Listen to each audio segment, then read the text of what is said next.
Hello साथीहरू, म चाहिँ अब सिकाउन गइरहेको छु आज कसरी आफ्नो इपिएसको इक्जाम डेट रुटिनहरू र नोटिसहरू हेर्ने भनेर क्रोममा जाने आफ्नो मोबाइलको साथीहरू।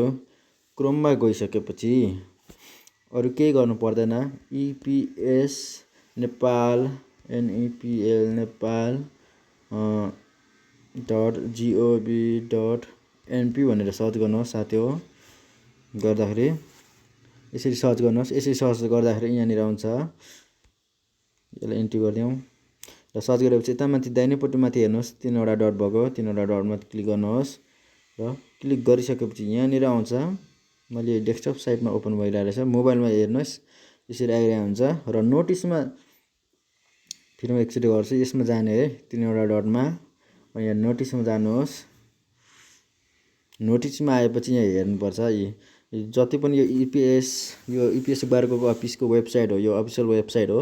यहाँबाट आफ्नो नोटिसहरू अपडेट भइरहेको हुन्छ। यहाँबाट हेर्ने आफ्नो इक्जामको म्यानुफ्याक्चरिङको इक्जामको सेड्युल पनि यहीँ आउनेछ। यहाँबाट डाउनलोड गर्नुपर्ने हुन्छ। यसरी पहिलाको सबै नोटिसहरू यहीँ हुन्छ।